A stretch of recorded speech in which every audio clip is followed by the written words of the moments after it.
नमस्कार, मैं सुनील नारनोलिया आप अतिथियों का हृदय से अभिनंदन और आभार व्यक्त करता हूं और स्वागत की परंपरा में सबसे पहले मिलवाना चाहूंगा।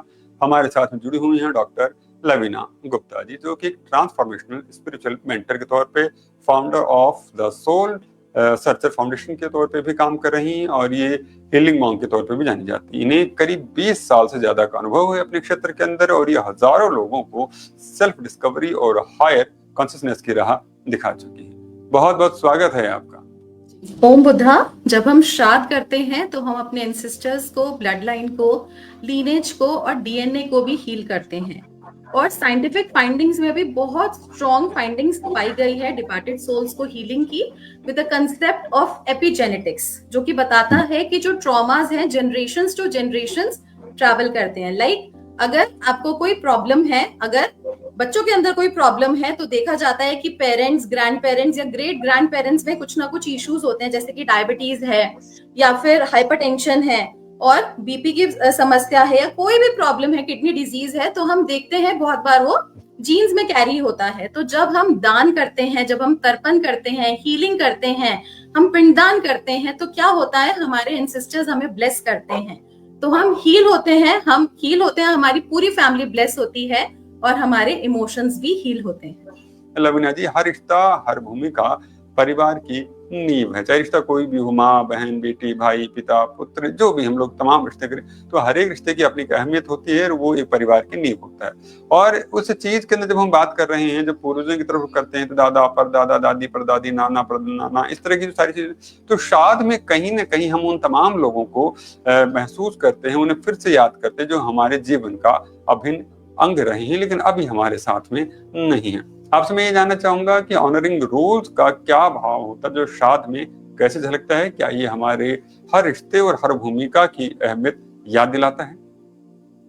जी बिल्कुल। Honouring roles means to give respect and recognition to the ancestors in Shraddha. जो भी हमारे एंसेस्टर्स हैं, हम उनको रिस्पेक्ट दें, रिकॉग्निशन दें। मैं आपको अपनी लाइफ का लाइव एग्जांपल देना चाहती हूँ। I was like very much attached to my father. He passed away 10 years back. मैं बहुत ज्यादा उनसे इमोशनली अटैच थी। उन्होंने बहुत सारी चीजें सिखाई मुझे लाइफ में, फैमिली के बारे में, लाइफ के बारे में, बिजनेस के बारे में, बहुत सारी चीजें सिखाई।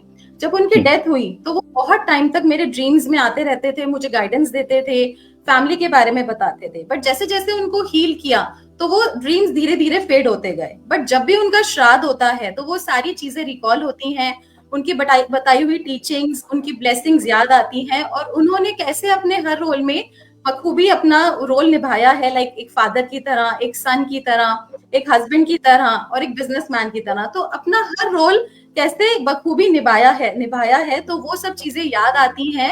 और ऐसे ही हम सबके भी हम सबके एंसेस्टर्स होते हैं जो अब फिजिकल बॉडी में नहीं है।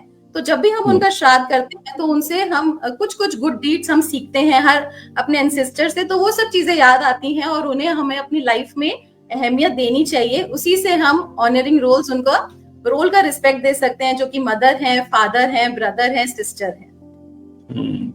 बहुत महत्वपूर्ण सी बात कही है कि हर रिश्ते का एक अपना अनुभव था, अपना एक जिम्मेदारी थी और हमारे जीवन में उसका एक वरदान ही मैं कहूंगा कि एक वरदान की तरह से उसकी भूमिका थी हमें और बेहतर बनाने में। तो श्राद्ध पक्ष के जरिए, जैसे कि अभी हमारे साथ लवीना जी जुड़ी हुई, लवीना जी का कहना है कि जब हम इस महत्वपूर्ण अवसर के ऊपर उन्हें फिर से याद करते हैं, उनकी निमित्त कुछ बात करने की कोशिश करते हैं, कुछ सेवा प्रार्थना करने की कोशिश करते हैं, तो कहीं ना कहीं हम उन्हीं आत्माओं को, उन्हीं सोच को फिर से पुनः एक आदरांजलि है वो प्रदान करने की कोशिश करते, एक श्रद्धांजलि प्रदान करने की कोशिश भी करते हैं कि आप हमारे जीवन में कितने महत्वपूर्ण हैं। आप हमारे साथ नहीं हैं लेकिन उसके बावजूद भी आज भी आपकी अहमियत हमारे नींव का काम कर रही है। बहुत महत्वपूर्ण सी बात कही है आपने और बहुत बहुत धन्यवाद डॉक्टर लवीना जी की तरफ।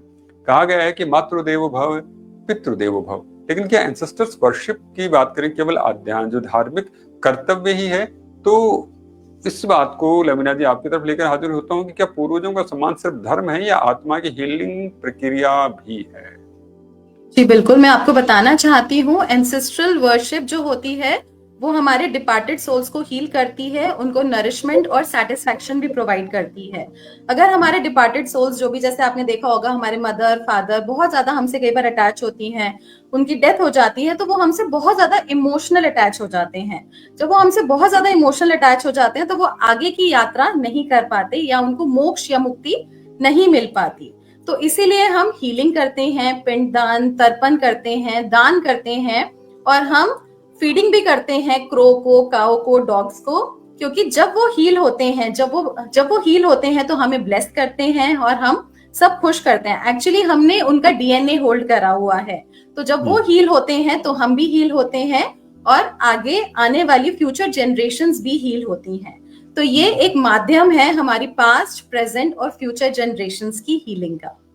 बहुत बहुत धन्यवाद डॉक्टर लमीना जी और कार्यक्रम। दोस्तों, आज हमने जाना कि शास्त्र नहीं है बल्कि एक गहरी साइंस और स्पिरिचुअल जिसमें छुपा है हीलिंग का, ग्रेटिट्यूड का और बैलेंसिंग का राज। अगर आज की चर्चा ने आपके मन को छुआ हो, अगर आपको लगता हो कि इसमें कुछ सार्थकता है, तो अभी लाइक का बटन दबाइए, कमेंट कीजिए और अपने विचार हमारे साथ में साझा कीजिए। और हाँ, सब्सक्राइब करना मत भूलिएगा, क्योंकि आने वाले एपिसोड्स में हम और भी गहरे राजों और सॉल्यूशंस की बात करेंगे। और अगर आप चाहते हैं कि ज्ञान और हीलिंग ज्यादा से ज्यादा लोगों तक पहुंचे, तो ज्वाइन का बटन दबाकर इस चैनल की फैमिली का हिस्सा बनिए और हमारे हाथों को मजबूत कीजिए।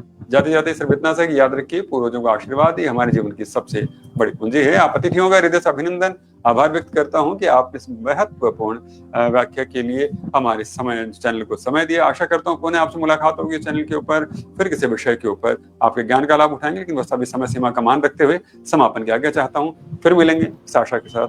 बहुत बहुत धन्यवाद। आप धन्यवाद।